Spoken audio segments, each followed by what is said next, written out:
नमस्कार, आदाब, सत श्री अकाल। दोस्तों, उत्तर प्रदेश उर्दू अकादमी की जानिब से तदरीस के इस प्रोग्राम में आज हम 2 अक्षर और 3 अक्षरों की मदद से 2 हुरूफ और 3 हुरूफ की मदद से उसमें एराब को इस्तेमाल करते हुए लफ्ज़ एक शब्द कैसे बनता है इसकी ही प्रैक्टिस कराएंगे। सबसे पहले हम 3 हुरूफ पर मबनी 3 अक्षरों पर आधारित शब्द की प्रैक्टिस कराते हैं। चलिए अब शब्द हम आपको बोलते हैं। वक्त, द टाइम। वक्त, वक्त उर्दू में कैसे लिखा जाएगा, वक्त में कौन कौन से अक्षर सम्मिलित होंगे और किस प्रकार इसको लिख करके और हम हिज्जे लगाएंगे, ये सारी बातें अब हम आपके सामने रखते हैं। आपसे अनुरोध है कि आप हमारे साथ अपनी कॉपी पर लिखें भी और इसी तरह बोलें जिस तरह से हम बोल रहे हैं। सबसे पहले तो आप गौर से सुनिए कि अब जो लफ्ज़ आपको लिखना है वो है वक्त। वक्त। अब जब आपने सुन लिया तो आपको ये अंदाज हो गया होगा कि इसका मतलब ये है कि वाव सबसे पहले, वाव सबसे पहले, तो वाव सबसे पहले बना दीजिए। ये देखिए,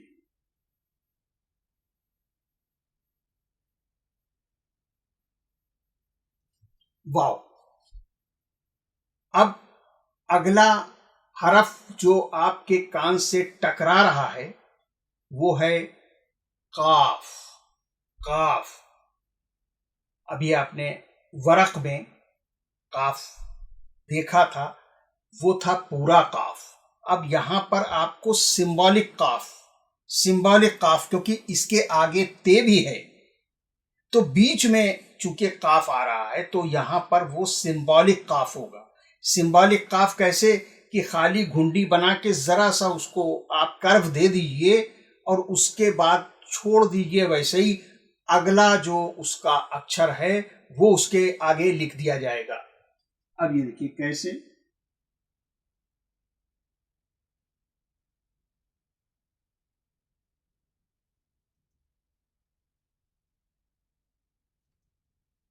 यह है सिंबॉलिक काफ। सिंबॉलिक काफ। अब सबसे लास्ट में इस शब्द के अंत में आपको कानों में जो आवाज आई वो है ताकि, जो उर्दू में ते से रिप्रेजेंट किया जाएगा। तो यहीं पे आपने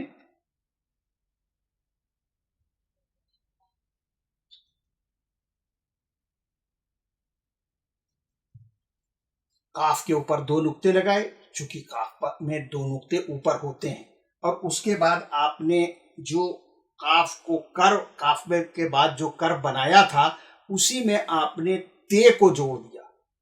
ते को जोड़ दिया क्योंकि पूरा लफ्ज है वक्त, आखिर में ते है, तो ते के ऊपर चूंकि आपने रट रखे हैं कि 2 नुक्ते होंगे, वैसे तो इस आकार का बे भी होता है, इस आकार का टे भी होता है, लेकिन आपको लिखना है ते, लाइक दिस।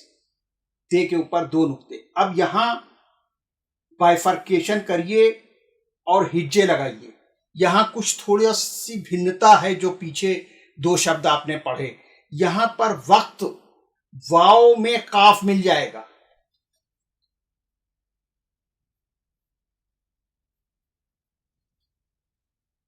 वाव, काफ, जबर, वक। वाव, काफ, जबर, वक। आखिर में कहिए ते साकिन। ते साकिन, ते साकिन। साकिन के मतलब यह कि यहां पर शब्द विराम ले रहा है। वाक्य न विराम ले, लेकिन जब शब्द विराम लेता है तो उर्दू में साकिन कहना लाजिम। तो वाव, काफ, जबर, वक, ते साकिन, वक्त, द टाइम। सबसे इंपॉर्टेंट वक्त। तो वरक पढ़ा, वरम पढ़ा और वक्त पढ़ा। वरक कहते हैं पन्ने को, वरम कहते हैं स्वेलिंग को, और वक्त कहते हैं टाइम को। अब आगे बढ़ते हैं।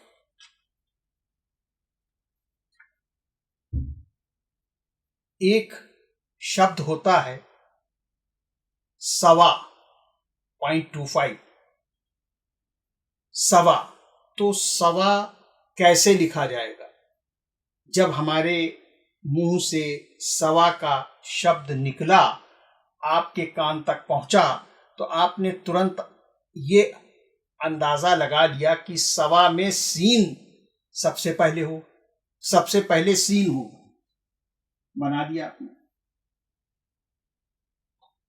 अब सीन जो बनाया आपने तो सिंबॉलिक बनाया, सवा में पूरा सीन नहीं लिखा जाएगा, क्योंकि वाव भी उसी में मिलना है, और वाव आगे के अक्षर से भले ना मिले, लेकिन पीछे के अक्षर से मिल जाता है।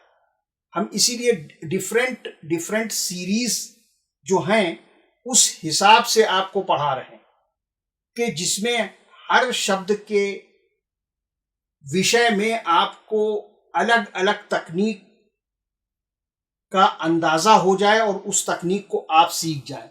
तो ये देखिए, ये सिंबॉलिक सीन बना हुआ है और उसके बाद उसका हाथ फैला हुआ। अब आपने सुना सवा, सवा, इसका मतलब ये कि फिर वाव आ रहा, फिर वाव आ रहा, और वाव लिख दीजिए, क्योंकि आगे तो उसके कुछ लगना नहीं, पीछे लगना, तो पीछे तो सीन लगा रहने दीजिए।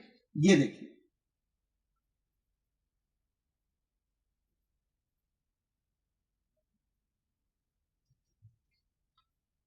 अब देखिए, जिस तरह से आप सोचिए कि सीन और वाव भी दो ही लाइनों में आपको कवर करना है। ये नहीं कि सीन का सिंबॉलिक अलग और उसको आपने यूं करके लिखा और उसके बाद वाव अलग लिख दिया, नहीं, इसी में मिलेगा। इसमें मिलने का तात्पर्य ये कदापि नहीं है, ये कतई उसका मतलब ये नहीं कि इसकी लेंथ जो है वो आप 2 लाइन से ज्यादा बढ़ा देंगे ना। सीन और वाव दोनों 2 लाइनों के बीच में ही रहेंगे, जितने में अकेला वाव रहता है। तो ये देखिए, सीन भी और वाव भी। अब आपके कान में आवाज आ रही है बड़े आ की मात्रा की या साक्षात बड़े आ की, तो आपने ये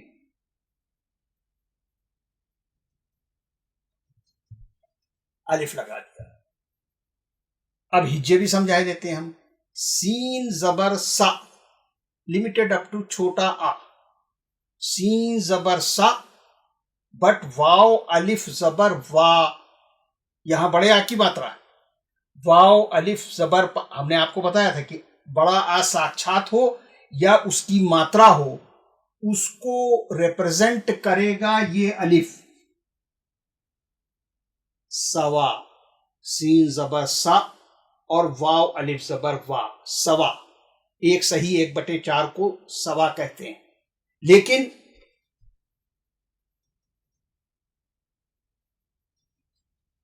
एक शब्द और बन सकता है, एक शब्द और बन, अगर नीचे जेर लगा दीजिए तो सिवा, एक्सेप्ट, एक्सेप्ट, सिवा। लेकिन वहां पर जेर जबर कुछ नहीं लगा होगा। जिस वक्त आप स्पीच दे रहे होंगे और सवा या सिवा पढ़ना होगा, उस वक्त केवल और केवल आपके अंदर की इंटेलिजेंस, मस्तिष्क की धार समय रहते ये निर्णय कर पाएगी कि यहां हम सवा पढ़ें या सिवा पढ़ें। तो जो लैंग्वेज आप पढ़ रहे हैं उसका सदुपयोग करते हुए, मेरे कहने का मतलब यहां पर यह है कि आप उसके अनुरूप अपने मस्तिष्क की धार को भी बढ़ाते चलें, क्योंकि वहां जेर जबर कुछ नहीं लगा होगा। और अगर आपने सवा पढ़ना है और सिवा पढ़ दिया तो वहां पर आपकी हंसी उड़ जाएगी। तो इसलिए साथ ही साथ अपने क्यू को भी आप डेवलप करते चलें। सीन जबर सा, वाव अलिफ जबर वा, सवा हो गया, और सीन जेर सी, वाव अलिफ जबर वा, सिवा हो गया, एक्सेप्ट, एक्सेप्ट। आगे बढ़ते हैं।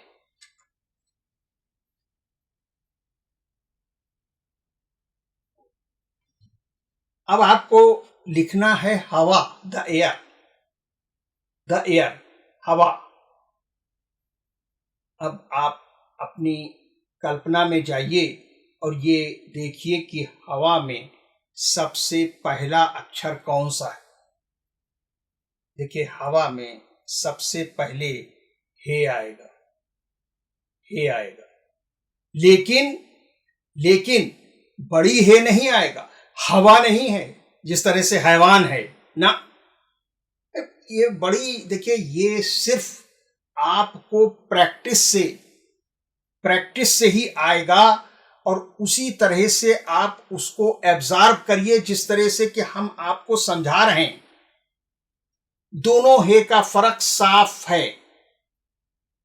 बड़ी हे जो है वो कम से कम 100% फ्रीक्वेंसी आपको अपने नेक से आउट करना होगी, तब आप बड़ी हे का उच्चारण कर पाएंगे। लेकिन बड़ी हे का उच्चारण आप जब ही करेंगे जब वो शब्द बड़ी हे से हो, लेकिन हवा छोटी हे से लटका हुआ है। ये देखिए इस तरह वाली हे, हवा, हवा, तो छोटी हे बनाई और फिर आपने अगले हरफ की तरफ ध्यान दिया तो आपको समझ में आया कि यहां पर भी वाव है। हिंदी का वाह है या उर्दू का वाव, तो आपने इसी में बिल्कुल उसी तरह से जो ये हाथ फैला हुआ था इसी से जोड़ते हुए ये वाव बना दिया, वाव बना दिया। अब केवल जो आपको कान में सुनाई पड़ रहा है वो है आ, तो उसके लिए आ की मात्रा यानी कि उर्दू में अलिफ लगा दें।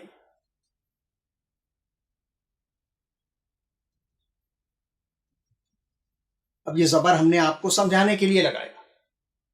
हे जबर हा, वाव अलिफ जबर वा, हवा, हवा। अच्छा अब देखिए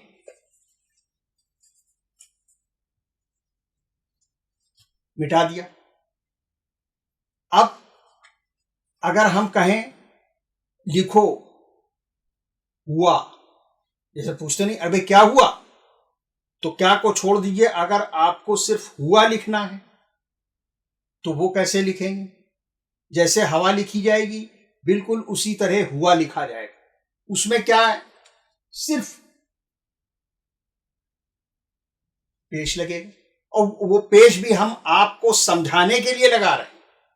वहां कहीं ना लगा मिलेगा आपको, ना आपको लिखते वक्त लगाना होगा।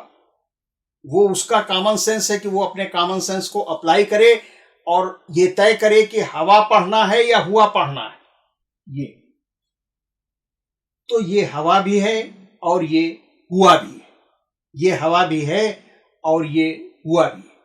दोनों तरह से दोनों शब्द बिल्कुल एक ही तरह से लिखा जाएगा। अब आगे बढ़ते हैं। अब एक लफ्ज होता है जवा। अगर लहसुन आपने कभी छीला होगा तो उसमें जवा निकलता है, जवा। तो अब अगर जवा आपको लिखना हो तो कैसे लिखेंगे? आप सीधे कल्पना में जाइए और ये तय करिए कि सबसे पहले कौन सा अक्षर आ रहा जवा में। तो आप ये जान जाएंगे कि सबसे पहले जीम है, जीम, तो जीम बना दीजिए।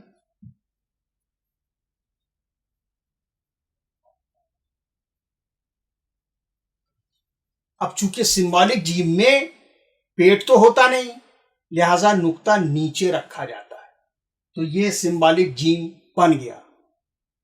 अब अगला अक्षर एज यूजुअल सिवा, हवा, जवा, वाव।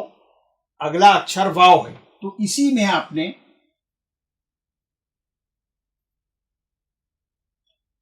वाव को जोड़ दिया बिना लेंथ बढ़ाए। ये नहीं कि आप सोचिए कि जीम वाव अलग है या तो उसको वाव को अलग बना दीजिए, वो भी गलत है। या फिर जीम की लेंथ, जीम या वाव की लेंथ, तो वाव की लेंथ कम हो जाएगी। जीम, इन्हीं दो लाइनों के बीच में आधी लाइन में जीम, सिंबॉलिक जीम, और उसके साथ में जो उसका कर्व है उसी में आपने वाव को लपेट दिया, वाव को लपेट दिया, तो ये हो गया। अब जो आवाज आपने सुनी आ की, तो अलिफ लगा दीजिए। जवा, जवा, जीम जबर जा, वाव अलिफ जबर वा। ये जबर जब लगेगा जब ये जवा है, जवा है। लेकिन अक्सर दिवाली वगैरह में लोग जुआ खेलते हैं, जुआ खेलते हैं, तो जुआ भी यही है, ये जुआ भी है।